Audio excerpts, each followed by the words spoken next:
Spain are going to win. They're going back to the final of the FIBA Basketball World Cup, winning a double overtime classic against Australia.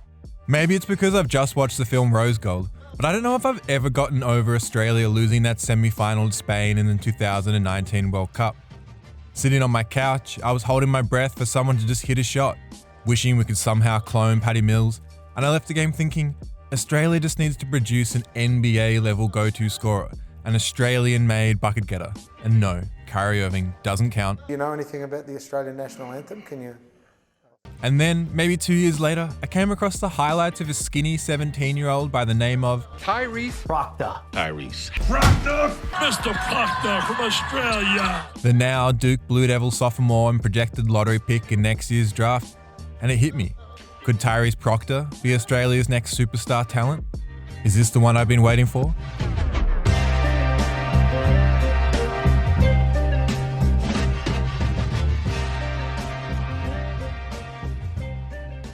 Alrighty then, you heard it here first, ladies and gentlemen. If you haven't been introduced, Tyrese Proctor is a lean 6'5" point guard with a 6'7" wingspan who combines imaginative shot creation with cerebral playmaking. Last weighing in at 77 kilograms, he's quick, shifty, and creative with his handle, and plays with a responsive fluidity, the type of slithery guard who flows through cracks in a defense instead of crashing through or over what's ahead. Born and raised in Sydney, Australia, and you can tell by the way, Tyrese's dad, Rod Proctor, also played college ball before moving to Australia and signing with the NBL for a year. Because of Rod's reputation, Tyrese's talents were identified from an early age. He represented New South Wales at the Under-16s National Championships at 14, and then was invited to Canberra's NBA Global Academy at only age 15. As the youngest player at Global, Proctor competed against the likes of Josh Giddey and Dyson Daniels, and it was here that Tyrese credits the development of his step back and creativity off the dribble. This ability to create his own shot, born out of a necessity of going up against bigger, stronger, and older players, is now what separates Ty from the more facilitating, quote-unquote, selfless, and high-motored Australian archetype we've seen succeed in the league. At 17, Proctor represented the Boomers at the Asia Cup and averaged the tied second most points on the team while shooting over 40% from three. He then reclassified up a year, leaving Global early so as to begin his freshman season at Duke when he should have been starting year 12, which is also something that literally every commentator will tell you. He should be in high school. He should be in high school. Are you serious? Are you serious? Cut to now, and the most immediately eye-catching part of Tyrese's game is his potential as a lead shot creator. When asked which players he's modeled his game after, he's listed both Chris Paul and Allen Iverson, and while this is an interesting blend of slow deliberateness and volatile explosiveness, it's somewhat of an accurate picture of Tyrese. He can play with patience and pace, and if we were to imagine a scale of some other notable Tyreses, Proctor's game is almost halfway between Tyrese Maxey and Tyrese Halliburton's, where Proctor's skill lies in being able to toggle between these two speeds. He's maybe not as explosive as Tyrese Gibson's character in Fast and the Furious, but he's also not a conspiracy theorist as far as I can tell, so, you know, pros and cons. In an age in which ball screen creation is an absolute premium, this ability of Ty's to toy with pace, timing, and angles is incredibly advanced for someone his age. He weaponizes his handle in concise, sharp bursts, and loves using this primarily right to left behind the back cross to create separation. I'd say he's less of an arrhythmic, stop-start ball handler and takes a more judo-esque approach, manipulating his opponent's momentum against themselves by attacking the high foot and then snatching back. He has great feel in reading which way a defender is leaning and sets his opponents up beautifully, snaking or using rescreens to take advantage of the center of the floor, and then just seems to glide past defenders like a pair of scissors, sliding through a piece of paper. I'll drill much deeper into his shooting efficiency later, but when he created for himself at Duke, Ty preferred the mid-range, where he shot almost 43% on 17 and underfoot jumpers. Outside of his quickness, his greatest physical advantage might be his balance, and he can flow into a silky jumper or abruptly stop and then correct and compose himself in the air. I'm not saying he'll necessarily turn into Jamal Murray, but there were times with Ty's size, fluency coming off ball screens, and ability to shake after picking up the ball that reminded me, at least aesthetically, of the Maple Leaf mid-range sniper. He's comfortable playing with bigs in drop, and adding a more refined up-fake package or Ja Morant-like drop cross would help colour his in-between game. But to create the impression that Proctor walked onto the college stage and lit it up from the get-go would be wrong. There were moments and even stretches when he took over games, but his middling 9.4 points and 3.3 assists reflects just this. These were often just moments. Right now, Ty has the moves, but the efficiency just isn't there. 38% from the field and 32% from three isn't going to get it done. Part of the mystery in Proctor's jump shot efficiency though is that mechanically his jumper looks picturesque. He tilts his feet at 11 o'clock to the basket, taking tension out of his shoulder, and his hand shot prep and economy of movement is excellent. He bends his knees inward, leading to an effortless energy transfer by loading his hips like a spring, and his form from the elbow out to the three looks fluid, concise, and repeatable. Plus, he's shooting almost 90% from the line, which we all know by now is a good indicator of outside shooting potential. So, what's the give? Well, with so little variance in his jump shooting form, if you split these 3-point shots in catch and shoot versus off the dribble, the numbers shift dramatically, as Proctor shot a staggering 19.6% better off the catch from distance. I should also note Ty's improvement throughout the year, and that he shot over 40% from three in his last 10 games, over 40% at the Asia Cup, and around 36% through 5 National Junior Championships events in which he primarily competed well above his age bracket. He also shot an excellent 39.7% coming off screens at Duke, ranking in the 87th percentile in all of college basketball, and is a smart and intuitive mover off ball, averaging an excellent 1.278 points per possession per cut, per Synergy Sports. But Proctor also had some legitimate issues in adapting to the length, mobility, and positional size at the collegiate level. Longer, fluid wings could sometimes swallow him up, and he could be contained when an agile big would meet him at the level of the screen.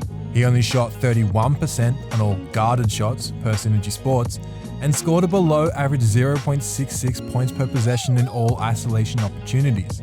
He still needs to prove he can consistently attack switches without a ball screen. His misses could also be related to this lack of vertical separation.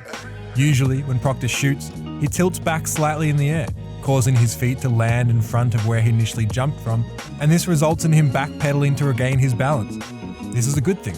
It further releases tension in his shoulders, improving arc, and lots of elite shooters do this. It's known as the sweep and sway. But if you watch most of Proctor's worst misses, he lands heavy-footed, or, and this happens more off the dribble, he over-tilts and loses balance, rushing his upper body mechanics. I'm not saying that the root cause of Proctor's misses is because of the way he lands, or that his form needs to be an exact mirror image every time, but of 102 threes that I personally tracked after noticing Proctor's landing patterns, Ty only connected on 20% of his shots when he landed without a noticeable backpedal. He also missed a gigantic 71.5% of all of these shots either directly long or short, reflecting a clear inconsistency in the lift or arc in his shot. And with Ty learning to navigate the length and recovery speed of college defenders, the way he lands could be symptomatic of Proctor needing to further speed up his lower body mechanics and shot prep in order to generate that consistent rhythm and lift in his form. Mr. Cash, it has to do with believing in yourself. There have been other prospects who have needed to correct much more dramatic lower body shooting form issues, and I'm bullish in believing that Ty will turn himself into, at the very least, an above average catch and shoot player. But this off the dribble efficiency is, to me, Ty's biggest growth point, and presents a real fork in the road moment when evaluating Ty's potential as a lead option. We know now just how valuable high efficiency live dribble shooters are in today's NBA, especially through their gravitational impact both on and off ball. But poor off the bounce shooters need to be able to provide elite spot up shooting, or defense, or rim pressure, and Proctor also struggled to finish through contact this season. He did shoot 71% at the rim, but averaged less than 2 free throws a game, and only 27% outside the restricted area. Part of this is due to the fact that Ty isn't an above the rim finisher, choosing usually to squeeze by defenders, and instead of finishing with his left, he often favors this reverse, righty overhead layup to protect the ball against shot blockers. Ty has shown some sophisticated same foot, same hand finishes, and flashes of incredible touch, but while he has a nice projectable floater, he'll really need to expand on this area of his game to make up for this lack of elite vertical explosiveness. taking a below-the-rim finishing leaf out of another Australian's and former Blue Devils basketball book, I'm kidding, could be incredibly valuable for his development. Cooking soul. Still, what I love most about Proctor's game is that he isn't an either-or type player. He's not an empty calorie scorer or a playmaker who can't generate his own shot. Instead, he can play as a score-first option and as a facilitator for his teammates. And in watching Ty play, one thing is blindingly apparent: he has elite feel as a playmaker. This feel shows up most in the pick and roll, and Ty's skills here are arguably as much about education as it is emulation. I spoke to Marty Clarke, the technical director of Canberra's NBA Global Academy, and he told me that the academy places a huge emphasis on teaching ball screen decision making and developing the individual skill to be able to action those reads swiftly. Given how the game gets quicker at higher levels, Clarke told me, teaching our players what to look for and how to navigate those decisions quicker than others becomes more and more important. Work smarter, not harder, so to speak. Leading Duke in assists, Proctor also has the height to read and see over the second and third line of help defenses and does in fact make these quick, smart decisions to create openings. He showed beautiful touch and timing on his passes, and while he's not routinely generating these types of lobs yet, there was easily enough there to suggest he could one day take full advantage of vertical spacing. He could continue to get better using his head and eyes to manipulate defenders, and I think he could improve on his live dribble passing, especially with his left hand. But what particularly stands out is the speed and quality of Ty's decisions.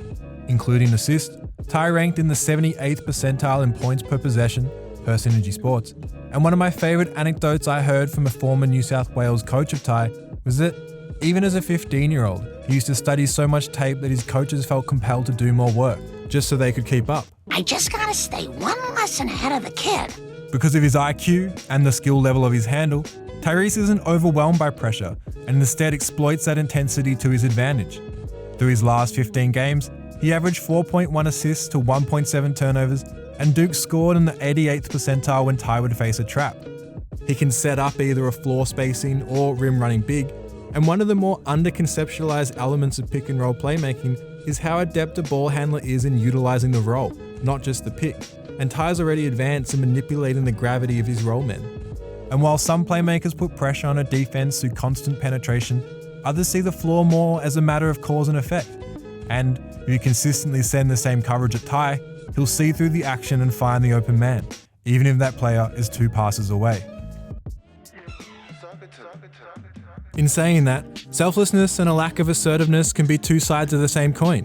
And while Ty was clearly working his way into the team and his role to begin last season, he'll also need to continue to develop as a more daring on-ball manipulator, particularly in making his cross-court skip passes that bend an entire defense. There are times where he could have even asserted himself on games more as a scorer, and I do have some questions left about Ty's temperament to consistently put his stamp on games. Can he deliver when teams are scheming more heavily against him? Can he create his own shot against NBA-level wings? And does he know if Australia has air conditioning? They don't have much air conditioning in Europe. They don't have, I haven't been to Australia, I've been to Europe. Yes, there's air conditioning. Do you have ice in your drinks? Ultimately though, it's Proctor's rate of improvement that has him almost unanimously pegged as a lottery pick in next year's draft. Ty started the season largely playing off guard, relegated at times to the corner, and ended the season as Duke's best player on the court. You can even track his upward trajectory, and that of his AC tournament-winning team, as tied to Proctor taking over as the primary point guard from third-year Jeremy Roach. But what's most exciting to me is that Ty's game isn't as much a departure from the archetype that has shaped Australian basketball, but more like an improvement upon that foundation, an expression of basketball's modern, space and pace movement, but filtered through an Australian view of player development. Players with elite feel are quickly becoming a trademark of Canberra's NBA Global Academy and of the Centre of Excellence, and while Proctor came to the Academy as more of a score-first player, in having been a part of these programs since he was 15, one of his greatest strengths now lies in his fluency in decoding complex basketball sets and structures.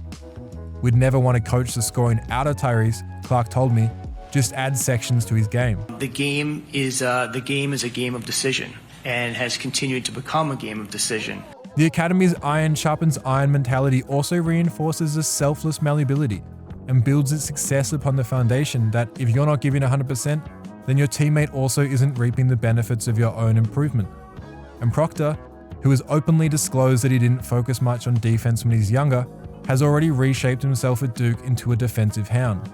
Scoring highly in almost every defensive play type metric, Ty ranked in the 79th percentile in points per possession allowed on defense and held his opponents to an excellent 32.9% from the field. He does still need to develop physically, and his switchability against bigger wings at high levels will get tested, but he gives a shit, he's exceptional laterally and positionally sound, and you can see his AFL background coming out in his desire to irritate opponents and deny them off ball. And look, I won't get into an overly cliched debate about Australian mateship, but I do think our developmental focus on an advanced and selfless feel for the game seems to instill a willingness and readiness to fit and adapt to whatever role is required.